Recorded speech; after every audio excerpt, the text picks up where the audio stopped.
So yun, no? So kamusta po mga ka-Streetwise? Ako po si Takero Miyamoto at welcome po sa aking munting channel. So mga kababayan, dapat next week ko pa dapat i-content ito. Yun nga lang, meron na pong nag-leak na mga ibang information.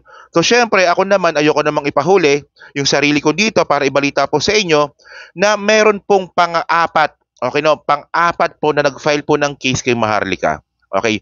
So yung apat na kaso po na yan ni Maharlika, yung tatlo po dyan ay na-file po sa Amerika.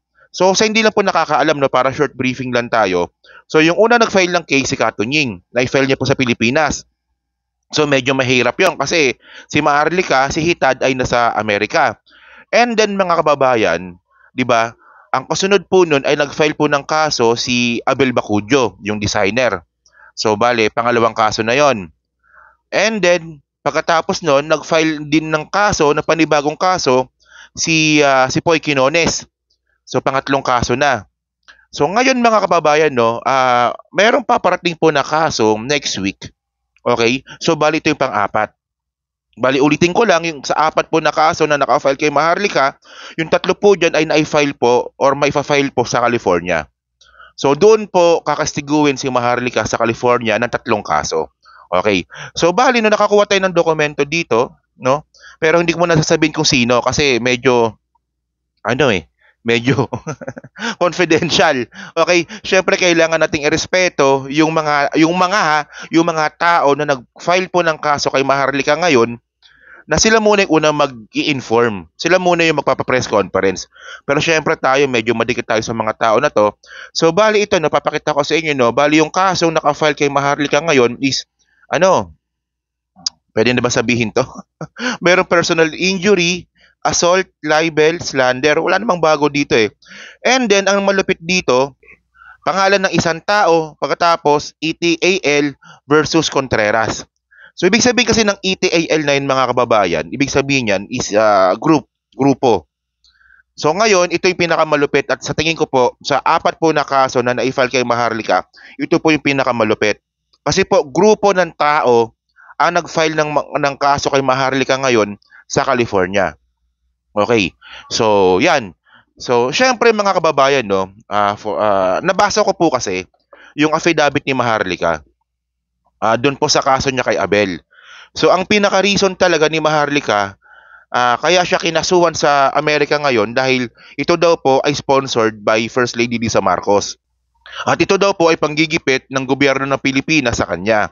So parang ganun yung pinapakita ni Maharlika na na affidavit dun sa korte. Okay. Yun nga lang mga kababayan, no. Okay. Kung sabihin na nga natin na makalusot si Maharlika, na alam ko naman mukhang malabo yun, itong pang-apat na kaso niya na to, ito po yung pinakamalupit. Kasi tulad nga na sinabi ko na ito sa base po sa dokumentong nakita ko dito na hindi ko pwedeng pakita muna, next week kakalat na to eh. Sigurado to. So, bali grupo nga sila ngayon, and then ang malupit dito, yung kinuwang abogado is si Camille Vasquez. Okay. Yung kinuwang abogado po ng bagong kaso na kakaharapin ni Maharlika ay si Camille Vasquez. Okay. So, kilala nyo ba si Camille Vasquez? So, syempre, simpleng Google lang yan. Si Camille Vasquez po, siya po yung abogado po ni Johnny Depp. Okay. So, 'di ba? Naalala po natin na ito, hanapin natin na Camille Vasquez. Okay. So ito, no, so si Camille Vasquez, no, siya po ito pakita ko sa inyo, no. Camille Vasquez is an American attorney known for representing actor Johnny Depp in the defamation case that he brought against his ex-wife Amber Heard. Okay. So alam naman po natin na nagkaroon po ng kaso si Johnny Depp at saka yung dati niyang asawa na si Amber Heard. So, si Camille Vasquez po yung abogado po ni Johnny Depp doon at nanalo po sila. Ang pagkakaalam ko sa kaso po na to ni Johnny Depp at ni Amber Heard, talagang on public opinion nung mga panahon na yon, talagang dihado po talaga si Johnny Depp noon. So, yung simpatsya ng mga tao noon na kay Amber Heard. Kasi syempre babae. Tapos si Johnny Depp, alam naman natin na, 'di ba?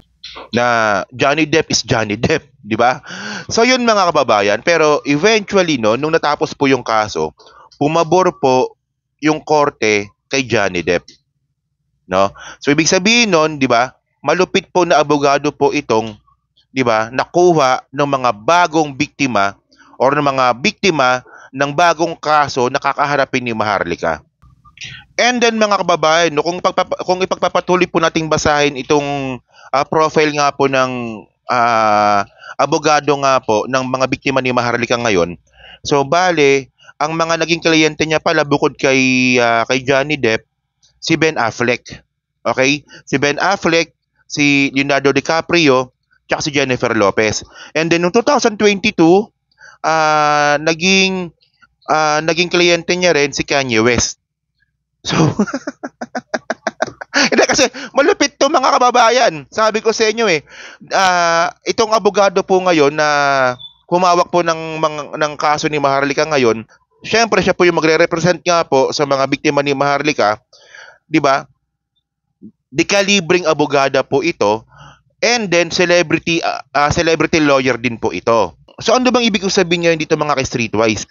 So ito alam naman po natin na hindi naman po talaga ganon kadali ang maharap po sa kaso. Lahat naman ng tao iniiwasan na magkakaso eh. Pero itong si Maharlika po talaga mga kababayan, 3 kaso na po yung kakaharapin niya ngayon sa Amerika. So ngayon ito, 'di ba? Alam naman po natin na sa Amerika is hindi po mura. Talagang pricey o talagang gagastos ka po talaga kapag kayo po ay naharap po sa mga legal battles. So ngayon meron siyang kaso kay Avel, then kay Poy, tapos itong paparating ngayon na mga grupo ng mga tao na nabiktima ni Maharlika. So another gastos na naman ito ni Maharlika. So ang tanong dito mga kababayan, ito yung talagang namumutawi sa akin na sa mga taga California siguro pwede niyo naman kayong mag-comment no sa mga taga California na makakapanood po ng video po na to, pwede niyo naman po i-comment sa baba kung gaano kagastos ang magkaroon nga po ng asunto sa Amerika. So yun nga mga kababayan na sinasabi ko sa inyo, 'di ba? Ako naniniwala ako na itong kinikita ni Maharlika sa kanyang pagva-vlog sa YouTube at sa Facebook is hindi po kaya nitong gastusan totally lahat yung mga legal battles po na kinaharap ni Hitad ngayon sa California. So magkano lang ba sinusweldo ni Maharlika sa YouTube niya? 'Di ba? I think sabihin na nga natin na 500,000, 'di ba? Pesos. So i-convert niyo na lang sa dollars 'yon, 'di ba? Per month. And then meron siyang kasong 3 ngayon na kinaharap, and then syempre meron siyang buhay sa Amerika. Nagbabayad siya ng apartment, nagbabayad siya ng kuryente, kumakain siya doon. Tapos ngayon, itong pangatlong kaso niya na to, di kalibring abogado pa yung kakaharapin niya. So syempre, alam ko naman to mga kababayan, no, kapag di kalibring abogado yung kakaharapin mo, so kailangan mo rin ng isang abogadong di kalibre din na mas malaki po yung bayad. At syempre, pag abogado ka po at alam po ng isang abogado na yung kalaban mo yung kalaban mong abogado ay isang lawyer na katulad nga po ni Camille Vasquez, syempre magtataas ng presyo yan. So ano bang pinupunto ko dito mga kababayan? Ang pinupoint natin dito mga ka-streetwise, saan kumukuha ng pera si Maharlika para ipanggastos dun nga po sa mga legal battles niya? Ano ba to? Funded ba to ni Digong? Funded ba to ni Kibuloy? Di ba? Ayun ang pinakatanong natin dito eh. Magastos po ang humarap po sa legal battles, especially po sa California. Kung ikukumpara natin sa Pilipinas sa California hindi. Magastos po talaga doon.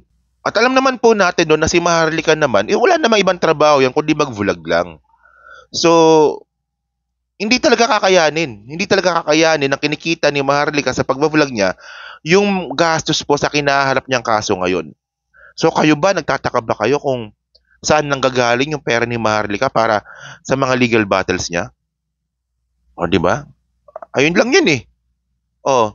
So yun mga kababayan, no, ewan ko lang no kasi itong video ko na to ipapakita ko pa to doon mismo sa taong kausap natin kung pasado ba tong video na to. Pag na-upload ko to ibig sabihin pasado kasi hindi pa kasi pwedeng sabihin yung mga details, baka next week pa. So ngayon ano bang nakuha niyo sa content na to? So ang nakuha natin dito mga kababayan, merong kaso si Maharlika na pang-4, pangatlo sa Amerika, and then di kalibre po na abogado yung hahawak po ng kaso laban kay Maharlika.